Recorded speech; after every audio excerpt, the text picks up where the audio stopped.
皆さんごきげんよう、上川薫です。今回取り上げる話題はウクライナ情勢。前回の動画で少し言いましたが、このチャンネルでは私自身が思う客観性を持って現実に即した情報を皆さんにお伝えしていきます。ですから、ウクライナ側のプロパガンダをそのまま伝えるわけでもありませんし、逆にロシア側のプロパガンダをそのまま伝えることもありません。基本的には私の目を通して、そうした極端な意見についてはシャットアウトしているつもりです。ですから、今回の動画においては、まず最初に、ウクライナ側のプロパガンダメディアがどのようなことを伝えているか、そしてその後には、ロシア側のプロパガンダに毒されている人がどのような発言をしているか、この2通りの話について、皆さんにご紹介していこうと思います。そのため、まずはウクライナ側のプロパガンダ。ウクライナ軍はロシアに対しての戦略資源攻撃を行っています。ロシアの戦時経済を支えているのは、石油や天然ガスといったエネルギー資源を海外へと売る。それによって得られる莫大な収入がロシアの国家財政を支え、その国家財政が今、軍需産業に大量のお金を流し込んでいます。このお金の流れそのものを大きく変えようとしているのが、ウクライナ軍による戦略資源に対する攻撃なわけです。こちらの地図と写真は、8月以降ウクライナ軍が攻撃したエネルギー関連施設の情報です。非常に多くの施設に対する攻撃を行い、しかもそれが大きな炎上を伴っていることがお分かりになるでしょう。そして、これらの施設に対する攻撃を行った時に、この施設では石油の生成能力は年間何百万トンですよ。それがロシアにとって全体から見れば 1% ですよ、2% ですよといった紹介なども、その施設の能力がわかるものについては、なるべく皆さんにご紹介してきました。そうした1%、2%、3%、この施設は4%、5%みたいなものを足し算していって出てきた数字というのが、ウクライナ軍によって攻撃を受けたエネルギー関連施設の石油生成能力40%。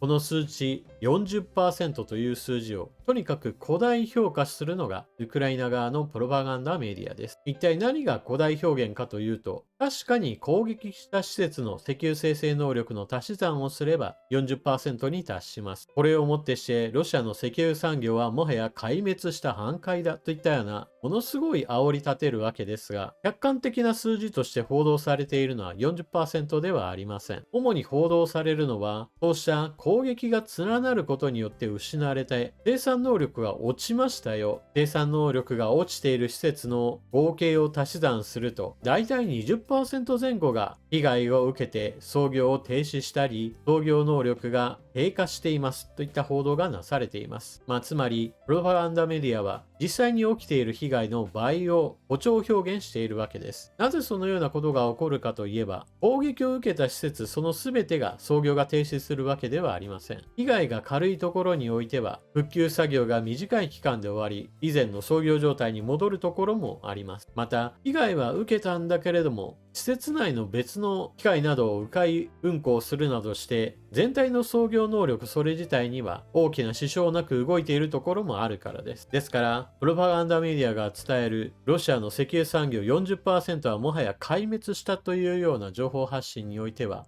さすがにそれは真に受けるべきではないでしょう。確かに攻撃した先の石油生成能力の足し算ではそうなりますが、現実にそれらの施設が全て止まっているわけではありません。そして、燃料不足についても指摘しておきます。私のチャンネルの動画では、ガソリンの燃料不足は起こっている。ただしそれは、ロシア政府にとって重要性の低い末端の地域を中心としており、ロシア全土全てで燃料不足が起こっているわけではないと伝えてきました。ところが、ウクライナのプロパガンダメディアはそのような状況の差が地域間で発生していることについては触れず、とにかくロシアでは燃料不足が起きているんだ。もうロシア国民全員がもう絶望的な状況だといったような煽りを行っています。これもまた実態には全く即していないものです。ちなみに紹介しているこの写真は、ロシア軍が占領しているウクライナ・メリトポリにおけるガソリン不足を伝える写真です。先ほども述べたように、ロシア政府にとって切り捨てても良いと思えるような場所や地方、そういった場所においては、燃料不足が起こっていたとしても、あまり気にしている様子はありません。軍であるとか、政権に対する影響が発生しやすい大都市圏などに対しては、必要な燃料は確保されているようです。ですから、モスクワにいる人がいやいや、今までと何にも生活が変わりませんよという話をするのは、それはまさにロシア政府の思惑通りというわけです。次に紹介する話は、逆にロシア側のプロパガンダメディアに毒された人がどのような発言をするのか、この件について紹介していきます。そしてこの話の前提として、ロシア軍が何をやっているかご紹介しておきます。こちらの映像は、ウクライナ北部ハルキウにおけるロシア軍による遠距離攻撃、ハルキウにある国立薬科大学の建物に対して攻撃が行われました。ご覧のようにここは軍の基地でもなければ、戦車や装甲車、兵士が集まっているような場所でもありません。ロシアは常に攻撃した後で、きっとそこは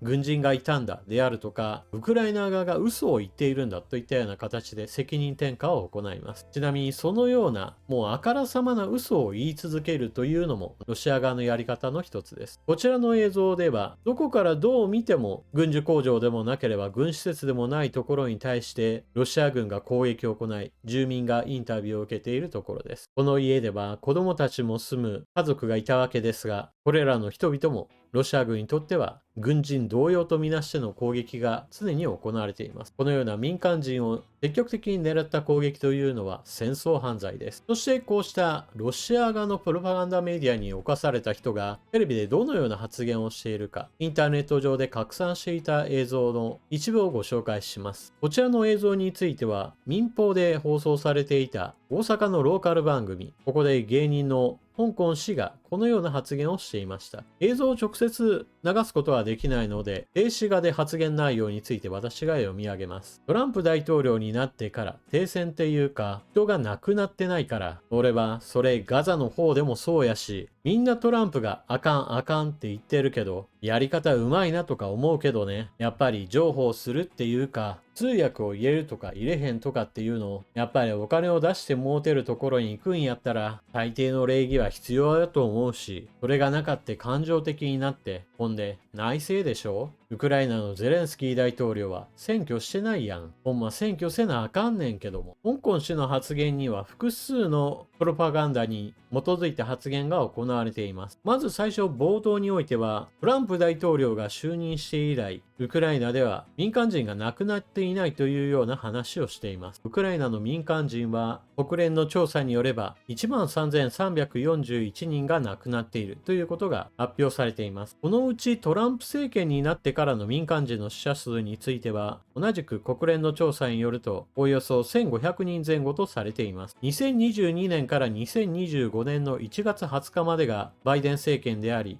そのために死者数の大半はバイデン政権の時だったことになります。確かに割合で言えば当然のようにバイデン政権時代の方が民間人は多く亡くなっています。しかしそれをもってしてトランプ政権になってから民間人の死者が出ていないという話は全くの嘘です。次に香港氏のこの発言に対して擁護する人々は、いやいやこの番組は9月や8月に放送されたものではない、3月に放送されたものだ、だから香港氏の発言は間違っていないんだという人たちが現れました。しかしこれもまた間違っています。なぜならばトランプ政権が発足したのは大統領就任式から数えた場合においてもやはり民間人は多く亡くなっています。大統領就任式は1月20日、そしてこの発言がなされた放送日というのが3月8日です。この間1月後半から2月丸々プラス3月の頭といった具合にして1ヶ月ちょっとはあります。この短い期間の間にウクライナの民間人はおおよそ150人前後がロシア軍によって殺害されています。国連の調査は1ヶ月ごとの単位で発表されているため、2月丸々プラスアルファ1月と3月の分についてはだいたい3分の1計算で足し算するとそのくらいの数値になります。死傷者数で言えば1000人以上、そのうち亡くなったのが150人前後といった形となっており、これをもってしてトランプ政権になってからウクライナの人たちが殺されていないという発言は丸々の間違い、嘘だと言えましょう。そしてトランプ政権に対する擁護をしたいからなのか、ガザ地区においてもそのようにして被害は出ていないという話もしていますが、これもまた同様にして大間違いです。イスラエル軍による無差別攻撃的な爆撃といったものは繰り返し行われており、武装勢力ハマスだけではなく、全く無関係の民間人も多数殺害されています。そして最後に出てきたゼレンスキー大統領が選挙を行っていないじゃないかという話についても、まるっきりプーチン大統領の主張です。なお、ウクライナにおいては戦争中に選挙ができないようになっているのは、ゼレンスキー大統領就任する前の段階の憲法ですでに定められたものであり、ゼレンスキー大統領がそのような憲法を作ったわけではありません。このように日本国内でもロシアのプロパガンダに基づいて発言、そして放送するようなテレビ番組もありますので、自分自身でどのようなことが今起こっているのか、ある程度客観的な情報といったものを頭に入れておくことは必要なのです。何も知らなければこのような話を聞いて、ああ、そうなんだな。トランプ政権になってからは、ウクライナの民間人も殺されていないし、ガザ地区で民間人も殺されていない。すごくいいじゃないか、トランプ大統領と言いがちになってしまうわけです。さて、続いては、トランプ大統領、ウクライナ関連での動きを紹介しておきます。読売新聞、トランプ政権、ウクライナへ NATO 経由で武器供与を承認。防空システムなど730億円相当。ロイター通信は、アメリカのトランプ政権がウクライナへの軍事支援のための NATO を経由する武器供与を承認したと報じた新たな枠組みに基づく初めてのケースとされる。報道によると、承認したのは約730億円相当の武器供与2件。具体的な内容は明らかにされていないが、ロシアが無人機やミサイルによる攻撃を強化する中、ウクライナで必要性が高まっている防空システムなどが含まれるという。近くウクライナに輸送される。ウクライナへの軍事支援の新たな枠組みは、NATO 側に防衛の負担を分かち合うよう求めてきたトランプ大統領の意向を踏まえ、6月の NATO 首脳会議で合意していた。NATO 加盟国がアメリカから武器を購入し、ウクライナに供与する仕組みとなっている。記事はここまでですが、私はこの取引については、アメリカによるウクライナ支援とは見なしていません。なぜならば、ウクライナに武器弾薬類を供与しようというその主体となっているのはアメリカではないからです。アメリカはあくまでも武器販売店の役割をして、ヨーロッパ各国がお金を出し合ってアメリカから商品を購入。その上でウクライナに対して無償供与するわけです。ですから、ウクライナに支援しているのはヨーロッパであって、アメリカではありません。トランプ大統領の支持者は、アメリカがあくまでも武器販売店にしかなっていないことを無視した上で、アメリカによるウクライナに対する軍事支援は続いていると発言を行うことが多く見られます。ちなみにガザ地区関連の話もちょっとだけ触れておきましょう。私のチャンネルでは主にウクライナ情勢についての話をしていますが、イスラエルガザ地区での戦闘について積極的に掘り下げているチャンネルもインターネット上にはあります。ここではあくまでもその部分的な話をちょっと取り上げておきます。イスラエル軍のガザ市地上侵攻で死者急増、24時間弱で101人死亡。パレスチナ自治区ガザ地区の保健当局者は24時間弱で101人がイスラエル軍の攻撃により死亡したと発表した。イスラエル軍は前日にガザ市への地上侵攻を開始し、ガザ北部では昨日86人が死亡したという。こうした死者の増加は国連の独立調査委員会がイスラエルはジェノサイド、集団殺害を行っているとの判断を示した中でのものだ。ガザ市にあるガザ最大規模のシファ病院は12日午後55人の死亡を報告している。こうしたパレスチナ側の死者数については、保健当局者も結局のところハマスの関連の人物たちが多く入り込んでいることから、数字については信用できないという発言をよくしています。実際信頼性について低いというのは事実です。しかし、同時にだからといって死者数がゼロだみたいな話は、それは完全な嘘だと言えるでしょう。というのも、ハマス側の保健当局者だけではなく、現地には国連の調査委員会なども入っており、彼らは彼らで独自に調査を行っています。死者数については、それでもやはりかなりの数に上っており、映像としても実際に多くの遺体が世界に向けて発信されています。ただし、現地のパレスチナ人ジャーナリストらによる撮影といったものは、ほとんどの場合ニュースとして取り上げられることもなく、インターネット上でとにかく無視され続けているような状態です。トランプ政権はイスラエルに対して惜しみない軍事支援を与え続けており、また民間人殺害が伝えられる中においても、イスラエルに対しての支持する姿勢は全く揺るぎがありません。忘れてはいけないポイントというのがあります。それは、プロパガンダはどこからか一方的に行われるものではなく、その真逆の立場にあるところからも、プロパガンダは必死に発信されており、それぞれの極みといったものを意識しておく必要があります。ウクライナ情勢であれば、ロシア側のプロパガンダにだけ気をつけていればいいではなく、ウクライナ側もまたプロパガンダメディアが存在し、古代広告しているところもあるわけです。実際私が見るところによれば YouTube 上においては、特にプロパガンダメディアを必死になって宣伝している人がものすごい再生数を誇っており、毎日のようにロシア軍を全滅させる勢いでウクライナ軍の戦果を報告しています。もちろんウクライナを応援したいという気持ちがある人たちにとっては、それはとても心地よい情報に思えるでしょう。しかし現実には即していないといったことは忘れてはなりません。そして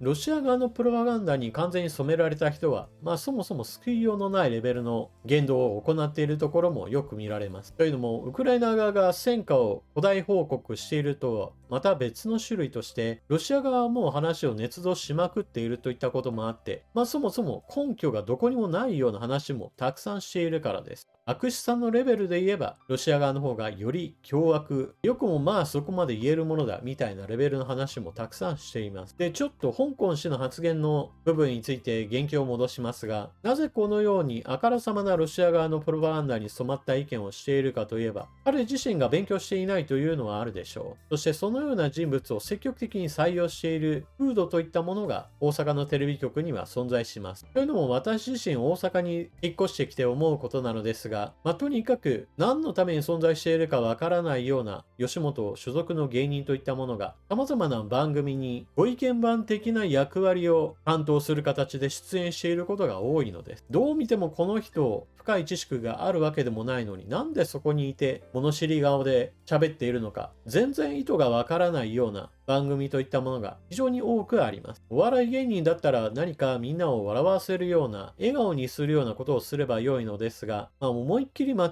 ったような根拠をもとにして発言している様子などを見ると、そういった人物を積極的に番組に採用するテレビ局側の人間も責任はかなり重いと私は思います。ですから、東京で作られる番組においても、ちょっとこの人問題があるよねって言われるような話は、全国的に見ている人が多いからよりインターネット上でも批判の声がより多く集まります。しかし、地方局は地方局で、これもまたおかしなことをやっているところもあって、しかもそれが全国では見ていない人も多いことから、インターネット上でも目立たずに悪質な行為が繰り返されるといったことも現実にあるわけです。だからこそ、ある程度自分自身で現実に即した情報が何なのかについて予備知識を持っておくことは必要だと思うわけです。というわけで今回の動画はここまで。最後までご視聴いただきありがとうございました。チャンネル登録していない方はぜひともこの機会にチャンネル登録よろしくお願いします。そして情報の整理整頓更新に役立ったなと思われる方は他の方にお勧めしたり、スーパーチャットで応援などしてくれると嬉しいです。それでは次の動画でまたお目にかかりましょう。またね。